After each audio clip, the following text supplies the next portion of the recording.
For this week's lesson, we are going to be making pumpkins inspired by the artist Yayoi Kusama.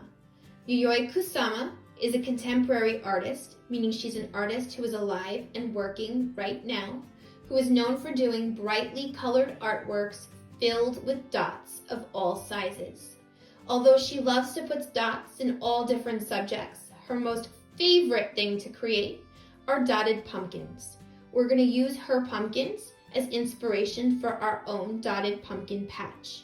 What you need for this project is a piece of white paper, any size will do, a pencil for drawing, an eraser in case you make a mistake. You're probably going to want a black marker of some kind to trace at some point, or if you want your dots to be black. And of course, you're going to need some crayons or markers, your choice, what you would like to use. Color pencils will probably work okay also for coloring. Let's get started on our pumpkins. To begin our pumpkins, you're going to need to decide how you would like to hold your white paper. If you hold it horizontal across, your pumpkin will be wider. If you hold it vertical, straight up and down, your pumpkin will be taller. It doesn't matter which way you choose which one you want for your pumpkin. I'm going to make my example horizontal, so I will have a wider pumpkin when I'm done. I'm going to draw with a black marker so everyone can see. Of course, you should draw with a pencil. In case you make a mistake, it'll be easy to erase. So if you look at the PowerPoint that's attached to our lesson, it goes through some pictures of Yayoi Kusama, her work, and her dotted pumpkins, and it also shows you a step-by-step lesson on how to draw a pumpkin. I'm going to use those steps in my drawing too. So the first thing I do when I'm drawing a pumpkin is I start in the middle of my paper with a nice size oval. I don't want my pumpkin to be too small, so when you make your oval, if it looks a little too tiny, you may want to erase it and try one more time. So I'm going to pick a spot to start. A little dot is always a good place to start. And then I'm going to make a nice oval stretched out in the center of my paper. That is step one for my pumpkin. Now to make my pumpkin grow or to become bigger, I'm going to use curved lines that go from the top of the oval down to the bottom. So I'm going to start right up top. I can even go right to that same dot that I had put down to begin with. And I'm going to curve out and around to the bottom. And I have to do that on both sides.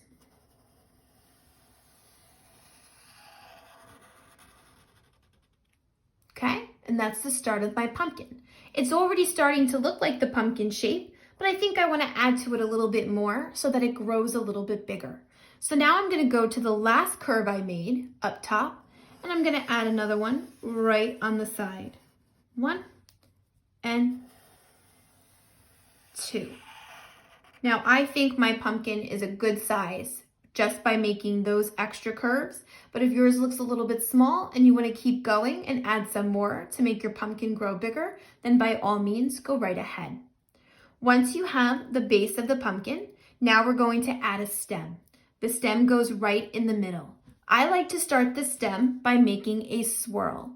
So I put down my pencil and I swirl around like a lollipop for the top of the stem, and then I make 2 lines down for the bottom of the stem. Now I have the base of my pumpkin, the stem of my pumpkin, and if you'd like to, you can add a leaf and a vine. So I'm going to put the leaf right here. I'm going to curve up and down. Add some lines so it looks more like a leaf. If I had room, I can make more than one. And on the other side, I'm going to make a vine. The vine is that twisty green things that pumpkins grow on, so I'm going to use a twisty loop-de-loop line to make it look like a vine, and I'll add green to it later on. And that gives me the start of my pumpkin. Now once your pumpkin's drawn, it's time to add the dots. Now if we look at Yayoi Kusama's work, we'll notice that she uses one color to make her dots, and she repeats it in each section of her pumpkin. But she changes the size of the dots to make it a little more interesting and to show variety. So I'm going to show you some different ways that you can add dots to your pumpkin too. I like to make my dots black because I think they stand out if you use a black marker, but you do not have to use black for your dots. You'll see in the PowerPoint some examples where she used different colors for her dotted pumpkins. So if you would like to switch to a different color marker or crayon to make your dots, that's perfectly okay. I'm gonna actually stick with black because I think it'll stand out against my other colors that I will choose later. You can use a black marker, you can use a Sharpie marker, it's up to you. If you want to use a different color, by all means, go right ahead. Now, I'm going to start in the center of my pumpkin. Now, the dots can be all different sizes. So I'm going to start with a bigger dot first. And I'm going to make my dots in a row. And I'm going to repeat them from top to bottom. Now, I'll notice in Yayoi Kusama's work that we saw in the PowerPoint that she doesn't always make the dots exactly the same. She adds variety or difference to her picture by changing the size of the dots. So maybe now I'll make some that are smaller.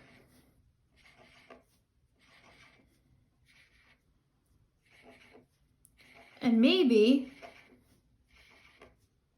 I'll make the next ones even smaller than that.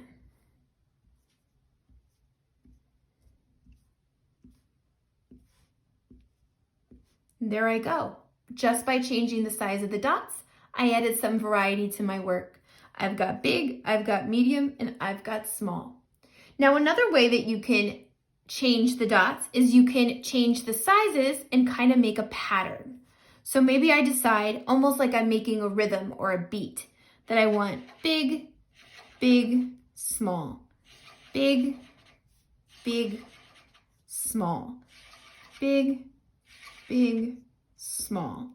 And then I maybe change it and then I want small, small, small, medium, small, small, small, medium.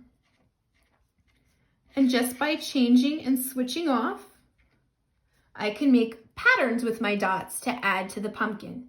And I would keep going. I could even make some that kind of go off a little bit to the side and hit the edge of that section of my pumpkin. Maybe I won't see the whole dot, just part of it. That's okay, it still works.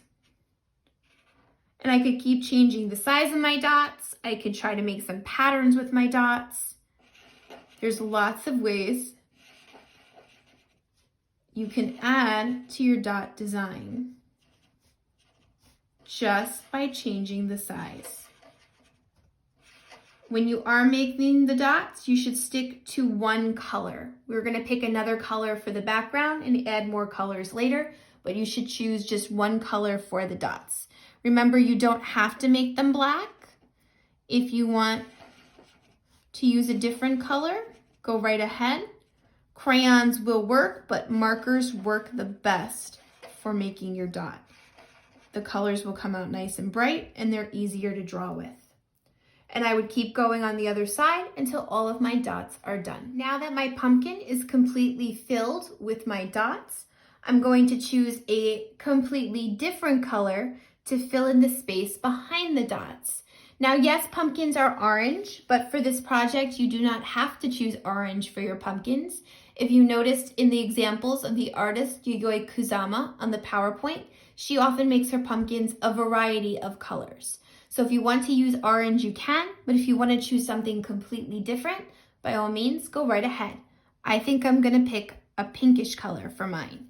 Now, I chose to use a crayon because I used a marker to make the dots. So if you use a marker to make the dots, the crayons will kind of go over and around that marker and it won't mess it up. If you would like to use markers to color in your pumpkin, just choose a different color from the dots and take your time and color around them.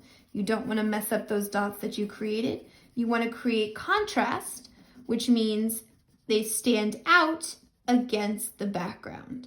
So you should have two completely different colors, one for the dots, one for the pumpkin, and your dots should definitely stand out when you are all done.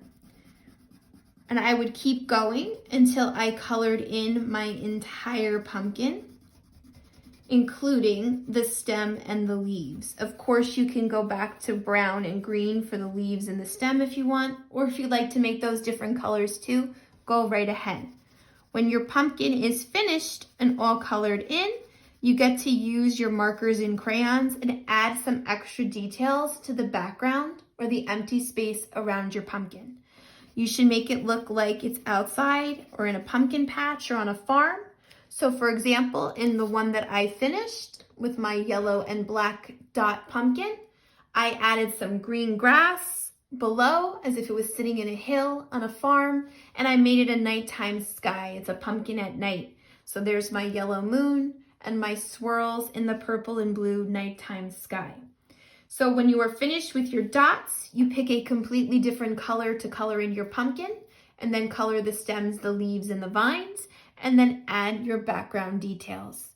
Take your time with your work, no rush. Remember, you can use this video and stop it as much as you need to see the steps again and again. And you can also use the PowerPoint with the directions for the lesson that goes over each part one by one. Good luck on your work, and I can't wait to see how your pumpkins turn out.